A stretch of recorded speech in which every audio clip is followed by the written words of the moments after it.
ಸ್ನೇಹಿತರೆ ನಮಸ್ಕಾರ. ಕರ್ನಾಟಕದ ಕಾಂಗ್ರೆಸ್ನಲ್ಲಿ ಎಲ್ಲವೂ ಕೂಡ ಸರಿಯಿಲ್ಲ ಅನ್ನುವಂಥ ವಿಚಾರ ಮತ್ತೆ ಮತ್ತೆ ಸಾಬೀತಾಗ್ತಾನೆ ಇದೆ. ಈಗಾಗಲೇ ಅಧಿಕಾರ ಹಸ್ತಾಂತರದ ಬಗ್ಗೆ ಬಿಕ್ಕಟ್ಟು ದೊಡ್ಡ ಪ್ರಮಾಣದಲ್ಲೇ ಸಂಚಲನವನ್ನು ಸೃಷ್ಟಿಸ್ತಿದೆ. ಈ ಒಂದು ಕನ್ಫ್ಯೂಷನ್ಸ್ ಏನಿದೆ ಅಂದರೆ ಸಿದ್ದರಾಮಯ್ಯನವರು ಸಿ ಎಂ ಸ್ಥಾನವನ್ನು ಡಿ ಕೆ ಶಿವಕುಮಾರ್ ಅವರಿಗೆ ಬಿಟ್ಟುಕೊಡುವಂತಹ ವಿಚಾರಕ್ಕೆ ಸಂಬಂಧಪಟ್ಟಂತೆ ಡಿ ಕೆ ನಾನು ಯಾವುದೇ ಒತ್ತಡವನ್ನು ಹಾಕ್ತಿಲ್ಲ ಅಥವಾ ನಾನು ಯಾವುದೇ ಬೇಡಿಕೆಯನ್ನು ಇಟ್ಟಿಲ್ಲ ಅಂತ ಹೇಳಿ ಮೇಲ್ನೋಟಕ್ಕೆ ಹೇಳಿದರೂ ಕೂಡ ಒಳಗೊಳಗೆ ತಮ್ಮ ತಂತ್ರಗಾರಿಕೆಯನ್ನು ಮತ್ತು ತಮ್ಮ ಒಳ ಏಟನ್ನು ಶುರು ಮಾಡಿದ್ದಾರೆ ಅನ್ನೋದು ಗುಟ್ಟಾಗಿ ಉಳಿದಿರುವಂಥ ವಿಚಾರ ಏನಲ್ಲ. ಈಗಾಗಲೇ ಈ ಅಧಿಕಾರ ಹಸ್ತಾಂತರದ ಗುದ್ದಾಟ ಏನಿದೆ ಇದು ದೆಹಲಿಯ ಮೆಟ್ಟಿಲನ್ನು ಏರಿಯಾಗಿದೆ. ಹಾಗಾಗಿ ಈಗ ರಾಹುಲ್ ಗಾಂಧಿಗೆ ಒಂದು ಕಡೆ ಸಿದ್ದರಾಮಯ್ಯನವರ ಮೇಲೆ ಬೇಸರ, ಮತ್ತೊಂದು ಕಡೆ ಸಿದ್ದರಾಮಯ್ಯನವರಿಗೆ ತಮ್ಮ ಹಠ ಸಾಧನೆಯ ಒಂದು ಛಲ, ಇದರ ಜೊತೆಗೆ ಡಿ ಕೆಗೆ ಶತಾಯಗತಾಯ ಸಿ ಎಂ ಆಗಬೇಕು ಅನ್ನುವಂತಹ ಒಂದು ವಿಚಾರ. ಇದರ ನಡುವೆ ಕೊಟ್ಟ ಮಾತನ್ನು ಉಳಿಸ್ಕೊಳ್ಬೇಕು ಅನ್ನುವಂತಹ ಒಂದು ಮಾತುಗಳು, ಕೊಟ್ಟ ಮಾತನ್ನು ಹೇಗೆ ಉಳಿಸ್ಕೊಳ್ಳೋದು ಅಥವಾ ಉಳಿಸ್ಕೊಂಡ್ರೆ ಏನಾಗುತ್ತೆ ಅನ್ನುವಂಥದ್ದು ವಿಚಾರ, ಇವೆಲ್ಲವೂ ಕೂಡ ಈಗ ಕರ್ನಾಟಕ ಕಾಂಗ್ರೆಸ್ನಲ್ಲಿ ಪರಸ್ಪರ ಸಿದ್ದರಾಮಯ್ಯ ಮತ್ತು ಡಿ ಕೆ ಇಬ್ಬರಿಗೂ ಕೂಡ ಟೆನ್ಷನ್. ಆದರೆ ಈ ಎರಡೂ ಬಣದ ನಾಯಕರುಗಳು ಅಥವಾ ಶಾಸಕರುಗಳು, ಕಾರ್ಯಕರ್ತರು ಇವರಿಗೂ ಕೂಡ ತಮ್ಮದೇ ಆದಂತಹ ಒಂದು ಲೆಕ್ಕಾಚಾರಗಳು. ಅಂದರೆ ನಮ್ಮ ನೇತಾರ ಇಲ್ಲಿ ಅಧಿಕಾರವನ್ನು ಬಿಟ್ಕೊಟ್ರೆ ಏನಾಗುತ್ತೆ, ಬಿಟ್ಕೊಡದೇ ಇದ್ರೆ ಏನಾಗುತ್ತೆ ಅನ್ನುವಂಥ ನಿಟ್ಟಿನಲ್ಲೂ ಕೂಡ ಸಾಕಷ್ಟು ಚರ್ಚೆಗಳು ಮೇಲ್ನೋಟಕ್ಕೆ ನಡೀತಾ ಇದ್ದಾವೆ. ಇದೆಲ್ಲದರ ನಡುವೆ ಈಗ ಅಧಿಕಾರವನ್ನು ಬಿಟ್ಕೊಡಲ್ವಾ, ಬಿಟ್ಕೊಡದೇ ಇದ್ರೆ ಏನಾಗುತ್ತೆ, ಬಿಟ್ಕೊಟ್ರೆ ಏನಾಗುತ್ತೆ ಅನ್ನುವಂಥ ವಿಚಾರಕ್ಕೆ ಸಂಬಂಧಪಟ್ಟಂತೆಯೂ ಕೂಡ ಚರ್ಚೆಗಳು ನಡೀತಿದ್ದಾವೆ. ಇದರ ಬೆನ್ನಲ್ಲೇ ಡಿ ಕೆ ಶಿವಕುಮಾರ್ ಒಂದು ಬಿಗ್ ಸ್ಟೆಪ್ಪನ್ನೇ ತೆಗೆದುಕೊಂಡಿದ್ದಾರೆ. ಅದಕ್ಕೆ ಕೌಂಟರ್ ಆಗಿ ಸಿದ್ದರಾಮಯ್ಯನವರ ಬಣದಂತಹ ಶಾಸಕರು ರಾಜೀನಾಮೆಗೆ ಮುಂದಾಗಿದ್ದಾರಾ ಅನ್ನುವಂಥ ಅನುಮಾನನೂ ಕೂಡ ಎದ್ದಿದೆ. ಹಾಗಾದರೆ ಏನಾಗಿದೆ, ಏನಾಗ್ತಿದೆ ನೋಡ್ತಾ ಹೋಗೋಣ. ಅದಕ್ಕಿಂತ ಮುಂಚೆ ನೀವಿನ್ನೂ ಕೂಡ ನಮ್ಮ ಚಾನಲನ್ನು ಸಬ್ಸ್ಕ್ರೈಬ್ ಮಾಡಿಲ್ಲ ಅಂದರೆ ದಯವಿಟ್ಟು ಕೂಡಲೇ ಸಬ್ಸ್ಕ್ರೈಬ್ ಮಾಡಿ ಸ್ನೇಹಿತರೆ. ನೋಡಿ, ಕರ್ನಾಟಕ ಕಾಂಗ್ರೆಸ್ಸು ಸಹಜವಾಗಿ ಶೇಕ್ ಆಗ್ತಿದೆ. ಅದ್ರ ಜೊತೆಗೆ ಕಾಂಗ್ರೆಸ್ನ ಸರ್ಕಾರ ಇರುವಂತಹ, ಅದರಲ್ಲೂ ಕೂಡ ಗಟ್ಟಿಯಾಗಿ ಸರ್ಕಾರ ಇದೆ ಅಂತೇಳಿ ಹೇಳುವಂತಹ ಒಂದೇ ಒಂದು ರಾಜ್ಯ ಅಂತ ಹೇಳಿದ್ರೆ ಅದು ಕರ್ನಾಟಕ. ಆದರೆ ಈಗ ಕರ್ನಾಟಕದಲ್ಲೂ ಕೂಡ ನಡೀತಿರುವಂತಹ ರಾಜಕೀಯ ವಿಪ್ಲವಗಳು ಬೇರೆದೇ ರೀತಿಯಾದಂಥ ಸಂದೇಶವನ್ನು ಕೊಡ್ತಿದೆ. ಜೊತೆಗೆ ಈಗ ಯಾರಿಗೆ ಬಿಟ್ಟು ಕೊಡ್ತಾರೆ ಅಧಿಕಾರವನ್ನು ಅನ್ನುವಂಥದ್ದು ಈಗಿರುವಂತಹ ಕುತೂಹಲ. ಯಾಕಂತ ಹೇಳಿದ್ರೆ ಹೈಕಮಾಂಡು ಒಂದು ನಿರ್ಣಾಯಕ ಹಂತಕ್ಕೆ ಬಂದು ನಿಂತಿದೆ. ಈ ಹೊತ್ತಲ್ಲಿ ಶಾಸಕರ ರಾಜೀನಾಮೆಯೇ ಬಿಗ್ ಬಾಂಬ್ ಅನ್ನೋ ರೀತಿಯಲ್ಲಿ ಒಂದು ದೊಡ್ಡ ಚರ್ಚೆಗಳು ನಡೀತಿದ್ದಾವೆ. ಅದು ಯಾವ ಬಣದ ಶಾಸಕರ ರಾಜೀನಾಮೆ ಅನ್ನುವಂಥದ್ದು, ಸಿದ್ದರಾಮಯ್ಯನವರ ಬಣದ, ಡಿ ಕೆ ಬಣದ, ಈ ಎರಡೂ ಬಣದ ನಾಯಕರುಗಳ ಅಥವಾ ಶಾಸಕರುಗಳ ಚಿಂತನೆ ಹೇಗಿದೆ ಅನ್ನುವಂಥದ್ದು ಈಗಿರುವಂತಹ ಪ್ರಶ್ನೆ. ಈಗ ಇಲ್ಲಿ ಸಿದ್ದು ಕ್ಯಾಂಪು ಡಿ ಕೆ ಬಣವನ್ನು ಸೆಟೆದು ನಿಂತು ಅಥವಾ ಅವರಿಗೆ ಒಂದು ರೀತಿಯಲ್ಲಿ ಕೌಂಟರನ್ನು ಕೊಡೋ ರೀತಿಯಲ್ಲಿ ಅಥವಾ ಅವರಿಗೆ ನಿರೀಕ್ಷೆ ಇರದಂಥ ರೀತಿಯಲ್ಲಿ ಬೇರೆದೇ ರೀತಿಯಾದಂತಹ ರಂಗಪ್ರವೇಶವನ್ನು ಮಾಡಿತ್ತು. ಅಂದರೆ ದಲಿತ ಸಿ ಎಂ ಅಸ್ತ್ರವನ್ನು ಅಥವಾ ಈ ಹಿಂದುಳಿದ ನಾಯಕರನ್ನು ಯಾರನ್ನಾದರೂ ಸಿ ಎಂ ಮಾಡಬೇಕು ಅನ್ನುವಂತಹ ವಿಚಾರವನ್ನು ಇಟ್ಕೊಂಡು ಆ ರೀತಿಯಾದಂಥ ಒಂದು ಪ್ರವೇಶವನ್ನು ಮಾಡಿ, ಅಂದರೆ ಬೇಡಿಕೆಯನ್ನು ಇಟ್ಕೊಂಡು ರಂಗಪ್ರವೇಶವನ್ನು ಮಾಡಿ ಹೈಕಮಾಂಡ್ಗೆ ಒತ್ತಡವನ್ನು ಹೇರುವಂಥ ಪ್ರಯತ್ನವನ್ನು ಮಾಡಿತು.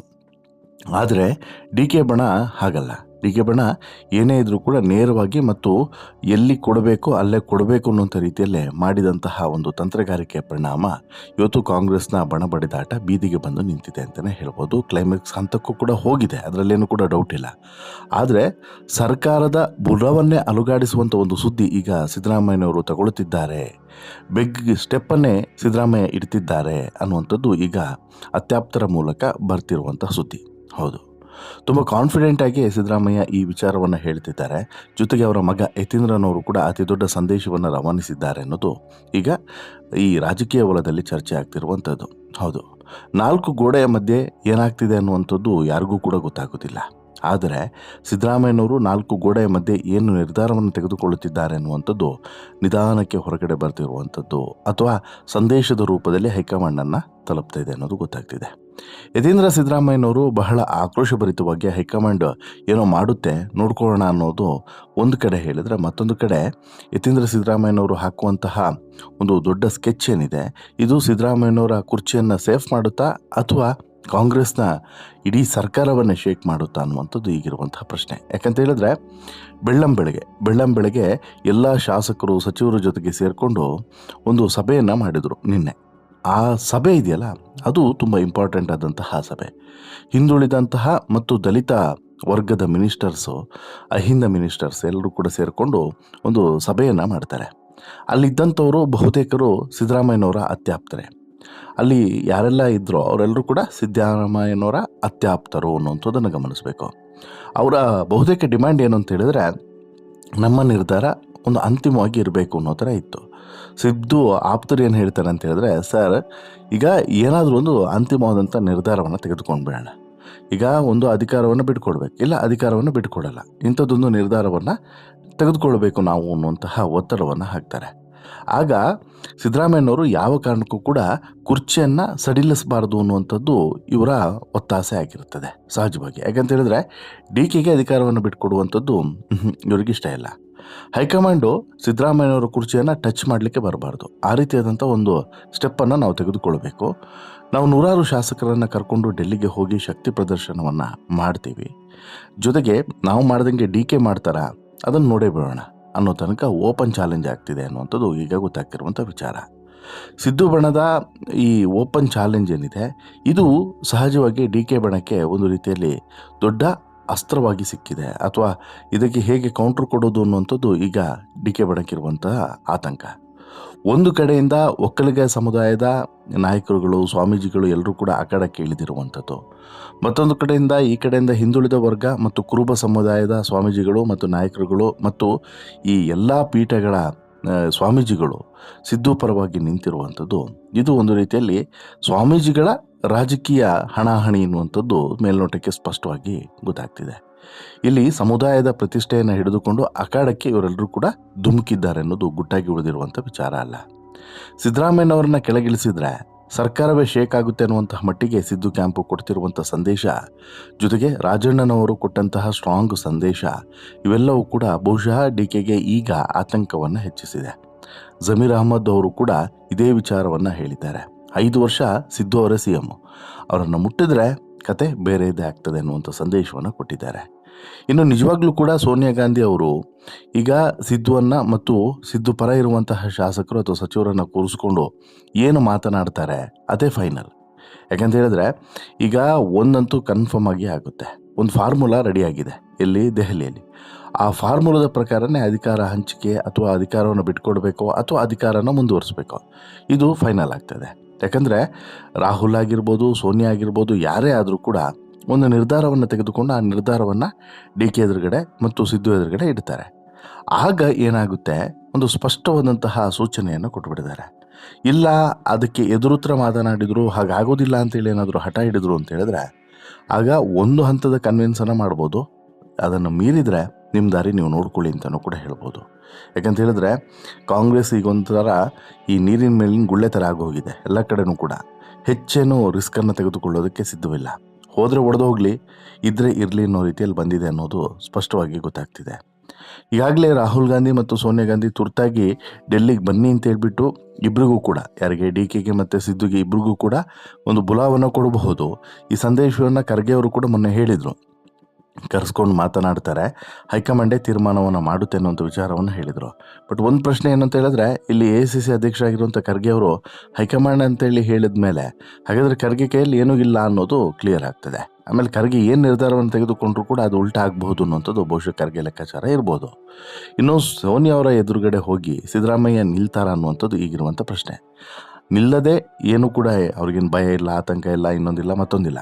ಬಟ್ ಆದರೆ ಆ ರೀತಿ ಹೋದಂಥ ಸಂದರ್ಭದಲ್ಲಿ ಸಿದ್ದರಾಮಯ್ಯನವರು ಹೇಳುವಂಥ ಮಾತುಗಳು ತುಂಬ ಇಂಪಾರ್ಟೆಂಟ್ ಆಗ್ತದೆ. ಸಿದ್ದರಾಮಯ್ಯನವರು ಈಗ 2.5 ವರ್ಷ ಮುಗಿದ ಬಳಿಕ ಈಗ 3ರ ತನಕನೂ ಕೂಡ ಅವಧಿಯನ್ನು ಕೊಡ್ಬೋದು ಅಂಥೇಳಿ ಅನ್ನಿಸ್ತಿದೆ. ಅಂದರೆ ಈಗಿನ ಬೆಳವಣಿಗೆಗಳನ್ನು ನೋಡಿದ್ರೆ 3 ವರ್ಷ ಮಾಡಿ ನೀವು ಆಮೇಲೆ 2 ವರ್ಷ DKಗೆ ಬಿಟ್ಕೊಡಿ ಅಂತಲೂ ಕೂಡ ಹೇಳಬಹುದು. ಅಂದರೆ ಇನ್ನೊಂದು ಬಜೆಟನ್ನು ಮಂಡನೆ ಮಾಡ್ತೀನಿ ಅಂತ ಹೇಳ್ಬಿಟ್ಟು ಸಿದ್ದರಾಮಯ್ಯ ಕನಸನ್ನು ಕಾಣ್ತಿದ್ದಾರಲ್ಲ, ಮೊನ್ನೆನೂ ಕೂಡ ಅದನ್ನೇ ಹೇಳಿದ್ರು. ಇನ್ನೊಂದು 6 ತಿಂಗಳು ಸಮಯವನ್ನು ಕೊಟ್ಟು ಅವರೇ ಸ್ಮೂತಾಗಿ ಎಕ್ಸಿಟ್ ಆಗಲಿ ಅನ್ನುವಂಥದ್ದು ಇಲ್ಲಿ ಸೋನಿಯಾ ಅವರು ರೆಡಿ ಮಾಡ್ಕೊಂಡಿರುವಂಥ ಫಾರ್ಮುಲಾ ಅನ್ನೋದು ಗೊತ್ತಿದೆ. ರಾಹುಲ್ ಗಾಂಧಿ ಮತ್ತು ಸೋನಿಯಾ ಗಾಂಧಿ ಈ ರೀತಿಯಾದಂಥ ಒಂದು ಫಾರ್ಮುಲಾನ ರೆಡಿ ಮಾಡ್ಕೊಂಡಿದ್ದಾರೆ. ಅಂದರೆ 90% ಹೀಗೆ ಆಗುತ್ತೆ ಅನ್ನೋದು ಕೂಡ ಇದೆ. ಬಟ್ ಇದಕ್ಕೆ ಒಪ್ಪದೆ ರೆಬೆಲ್ ಆದರೆ ಸಿದ್ದರಾಮಯ್ಯನವ್ರಿಗೆ ಇತಿಹಾಸದಲ್ಲಿ ಒಂದು ಕಳಂಕ ಅಂಟಿಕೊಂಡು ಬಿಡುತ್ತೆ. ಹಾಗಾಗಿ ಈಗ ತೀವ್ರ ಕುತೂಹಲ ಮೂಡಿಸಿರುವಂಥದ್ದು ಸಿದ್ದು ಬಣ ಇಡುವಂಥ ಹೆಜ್ಜೆ ಅಲ್ವಾ. ಈಗ ನೀವೇ ಯೋಚನೆ ಮಾಡಿ, ಸಿದ್ದರಾಮಯ್ಯನವರು ಇದುವರೆಗೆ ರಾಜಕೀಯ ಜೀವನದಲ್ಲಿ ಬಂದಂತಹ ಹಾದಿ ಮತ್ತು ಈಗ ಅವರು ತೆಗೆದುಕೊಳ್ಳುವಂಥ ಸ್ಟೆಪ್ಪು ತುಂಬ ಇಂಪಾರ್ಟೆಂಟ್ ಆಗ್ತದೆ. ರಾಜಕೀಯದ ಇಳಿ ವಯಸ್ಸಿನಲ್ಲಿ ಇಂಥದ್ದೊಂದು ನಿರ್ಧಾರವನ್ನು ಸಿದ್ದು ತೆಗೆದುಕೊಂಡ್ರು ಅಂತ ಹೇಳಿಬಿಟ್ಟು ಏನಾದರೂ ಭಿನ್ನವಾದಂತಹ ನಿರ್ಧಾರವನ್ನು ತೆಗೆದುಕೊಂಡ್ರು ಅಂತ ಹೇಳಿ ಆಗಿಬಿಟ್ರೆ ಇತಿಹಾಸದಲ್ಲಿ ಒಂದು ಕಪ್ಪು ಚಿಕ್ಕ ಆಗಿಬಿಡುತ್ತೆ ಸಿದ್ದು ಅವರ ರಾಜಕೀಯ ಕೆರಿಯರ್ನಲ್ಲಿ. ಅದು ಬಿಟ್ಕೊಂಡು 3 ವರ್ಷಕ್ಕೆ ಬಿಟ್ಕೊಟ್ರೆ ಸಿದ್ದುಗೆ ಒಳ್ಳೆ ಹೆಸರು ಕೂಡ ಬರ್ತದೆ, ತುಂಬ ಗೌರವ ಕೂಡ ಉಳಿದು ಬಿಡ್ತದೆ. ಹಾಗಾಗಿ ಸಿದ್ದರಾಮಯ್ಯನವರು ಏನು ಹೇಳ್ತಾರೋ ಅದು ತುಂಬ ಇಂಪಾರ್ಟೆಂಟ್ ಆಗುತ್ತೆ. ಇನ್ನು ಸಿದ್ದರಾಮಯ್ಯನವರ ನಿರ್ಧಾರದ ಮೇಲೇ ಹೈಕಮಾಂಡ್ನ ಮಾತುಗಳು ಕೂಡ ನಿಂತಿದ್ದಾವೆ ಅನ್ನೋದು ಕೂಡ ಗೊತ್ತಾಗ್ತಿದೆ. ಈಗಾಗಲೇ ಹಲವಾರು ಜನ ಮಂತ್ರಿಗಳು ಇದನ್ನೇ ಹೇಳ್ತಿದ್ದಾರೆ. ಸಿದ್ದು ಅವರು ಏನು ಹೇಳ್ತಾರೋ ಅಥವಾ ಸಿದ್ದರಾಮಯ್ಯ ಏನು ತೀರ್ಮಾನವನ್ನು ತೆಗೆದುಕೊಳ್ತಾರೋ ಅದಕ್ಕೆ ನಾವು ಬದ್ಧ, ಬಟ್ ಅಧಿಕಾರವನ್ನು ಬಿಟ್ಕೊಡೋದು ಮಾತ್ರ ನಮಗೆ ಶತಸಿದ್ಧವಾಗಿ ಇಷ್ಟ ಇಲ್ಲ ಅನ್ನೋದನ್ನು ಕೂಡ ಹೇಳ್ತಿದ್ದಾರೆ. ಇನ್ನು ಡಿ ಕೆ ಶಿವಕುಮಾರ್ ಹೇಳ್ತಾ ಇರುವಂಥದ್ದು ಕೊಟ್ಟ ಮಾತನ್ನು ಉಳಿಸ್ಕೊಳ್ಬೇಕು ಅನ್ನುವಂಥದ್ದು. ಹಾಗಾದರೆ ಕೊಟ್ಟ ಮಾತು ಏನು? 2.5 ವರ್ಷಕ್ಕೆ ಸಿದ್ದರಾಮಯ್ಯನವರು ಅಧಿಕಾರವನ್ನು ಬಿಟ್ಕೊಡ್ಬೇಕು ಅಂತೇಳಿ. ಹಾಗಂದ ಮಾತ್ರಕ್ಕೆ 2.5 ವರ್ಷಕ್ಕೇ ಅಧಿಕಾರವನ್ನು ಬಿಟ್ಕೊಟ್ರೆ ನನ್ನ ದಾಖಲೆ ಎಲ್ಲೋ ಒಂದು ಕಡೆ ಹಾಳಾಗ್ತದೆ. ಸೊ ದಟ್ ನನಗೆ 6 ತಿಂಗಳುಗಳ ಕಾಲ ಸಮಯವನ್ನು ಕೊಡಿ, ಈ ಮುಂದಿನ ಒಂದು ಬಜೆಟನ್ನು ಮಂಡನೆ ಮಾಡಿ ನಂತರ ನಾನು ಕೆಳಗಿಳಿತೀನಿ ಎನ್ನುವಂಥ ಮಾತನ್ನು ಸಿದ್ದರಾಮಯ್ಯನವರು ಹೇಳಬಹುದಾ? ಅಥವಾ ಇಲ್ಲ ನಾನು 5 ವರ್ಷ ಕಂಪ್ಲೀಟ್ ಮಾಡಿ ನಂತರನೇ ಮುಂದಿನ ಸಲಕ್ಕೆ ಪಕ್ಷವನ್ನು ಗೆಲ್ಲಿಸಿ ಡಿ ಕೆ ಶಿವಕುಮಾರ್ ಅವ್ರನ್ನ ಅಧ್ಯಕ್ಷರನ್ನಾಗಿಯೇ ಇಟ್ಕೊಳ್ಳೋಣ, ಅವರನ್ನು ಮುಂದಿನ ಮುಖ್ಯಮಂತ್ರಿಯಾಗಿ ಮಾಡಿಕೊಡುವಂಥದ್ದು ಜವಾಬ್ದಾರಿ ನಂದು ಅಂತ ಹೇಳ್ಬಿಟ್ಟು ಹೈಕಮಾಂಡ್ ಎದುರುಗಡೆ ಶಪಥವನ್ನು ಮಾಡ್ತಾರಾ ಅನ್ನುವಂಥದ್ದು ಒಂದು. ಆದರೆ ಇದಕ್ಕೆ ಒಪ್ಪಬೇಕಲ್ಲ, ಇದಕ್ಕೆ ಡಿ ಕೆ ಒಪ್ಪದೇ ಇದ್ದರೆ ಮತ್ತೆ ಅದೂ ಕೂಡ ಹಾಗೇನು ಸಮಸ್ಯೆನಲ್ಲ. ಹಾಗಾಗಿ ಅಲ್ಲಿ ಏನು ತೀರ್ಮಾನವನ್ನು ತೆಗೆದುಕೊಳ್ತಾರೆ ಅನ್ನುವಂಥದ್ದು ಈಗಿರುವಂಥ ವಿಚಾರ. ಅಂದರೆ ಹೈಕಮಾಂಡ್ನವರು ಇದರ ಬಗ್ಗೆ ಏನು ಮಾತನಾಡೋದಕ್ಕಿಂತ ಮುಂಚೆ ಎಲ್ಲ ಶಾಸಕರು ಸಚಿವರ ಒಂದು ಅಭಿಪ್ರಾಯವನ್ನು ಸಂಗ್ರಹಿಸಿ ಹೋಗಿರುವಂಥ ಖರ್ಗೆ ಅವರು ಅದನ್ನು ರಾಹುಲ್ ಮತ್ತು ಸೋನಿಯಾ ಮುಂದೆ ಇಟ್ಟಿರ್ತಾರೆ. ಈಗ ಅವರು ಕೂಡ ಒಂದು ಚರ್ಚೆಯನ್ನು ಮಾಡ್ತಾರೆ. ಚರ್ಚೆಯನ್ನು ಮಾಡಿ ನಂತರ ಈ ಪರಿಸ್ಥಿತಿಯನ್ನು ತಿಳಿಗೊಳಿಸೋದಕ್ಕೆ ಏನು ಅಂತಿಮವಾದಂಥ ನಿರ್ಧಾರವನ್ನು ತೆಗೆದುಕೊಳ್ಬೇಕೋ ಅದನ್ನು ಘೋಷಣೆ ಮಾಡ್ತಾರೆ ಅಂಥೇಳಿ. ಇನ್ನು ಡಿ ಕೆ ಶಿವಕುಮಾರ್ ಬಣದವ್ರು ಹೇಳ್ತಿರುವಂಥದ್ದು ಅಥವಾ ಸಿದ್ದರಾಮಯ್ಯ ಬಣದವರು ಹೇಳ್ತಿರುವಂಥದ್ದು, ಇದು ಯಾರು ಏನೇ ಹೇಳಿದ್ರು ಕೂಡ ತುಂಬ ಇಂಪಾರ್ಟೆಂಟ್ ಆಗುವಂಥದ್ದು ಕೊಟ್ಟ ಮಾತಿನಂತೆ ನಡಿಬೇಕು ಅನ್ನುವಂಥದ್ದು. ಕೊಟ್ಟ ಮಾತಿನಂತೆ ನಡೀದೇ ಇದ್ದರೆ ಇಲ್ಲಿ ಬೇರೆದೇ ರೀತಿಯಾದಂಥ ಸಂದೇಶವನ್ನು ರವಾನಿಸುವಂಥ ಪ್ಲಾನ್ ಕೂಡ ನಡೀತಾ ಇದೆ. ಇನ್ನು ಸಿದ್ದರಾಮಯ್ಯನವರು ಪೂರ್ಣಾವಧಿ ನಾನೇ ಸಿ ಎಂ ಅಂತೇಳಿ ಇದುವರೆಗೆ ಹೇಳ್ಕೊಂಬಂದಿದ್ದಾರೆ. ಇನ್ನು ಮುಂದೆ ಆ ರೀತಿ ಹೇಳುವಂಥ ಪ್ರಮೇಯ ನಿರ್ಮಾಣ ಆಗೋದು ಕಷ್ಟ ಅಂತೇಳಿ ಅನಿಸುತ್ತೆ. ಯಾಕಂತ ಹೇಳಿದ್ರೆ ಅಷ್ಟು ಈಸಿ ಇಲ್ಲ. ಇನ್ನು ಪೂರ್ಣಾವಧಿ ಸಿ ಎಂ ಆಗಿಬಿಟ್ರೆ ಅದು ಕೂಡ ಒಂದು ರೆಕಾರ್ಡೇ.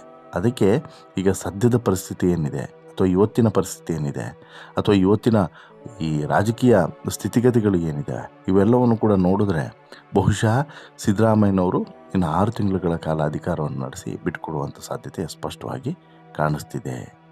ಇನ್ನು ಮುಖ್ಯಮಂತ್ರಿಗಳು ಏನೇ ಹೇಳಿದ್ರು ಅಥವಾ D K Shivakumar D C M ಏನೇ ಹೇಳಿದ್ರು ಕೂಡ ಅಂತಿಮವಾಗಿ ಹೈಕಮಾಂಡ್ ಒಂದಷ್ಟು ನಿಲುವುಗಳನ್ನು ತೆಗೆದುಕೊಂಡು ಏನು ಹೇಳುತ್ತೆ ಭಾನುವಾರದ ಸಭೆಯಲ್ಲಿ ಏನು ತೀರ್ಮಾನ ಕೊಡುತ್ತೆ ಅನ್ನೋದನ್ನು ಕಾದು ನೋಡೋಣ.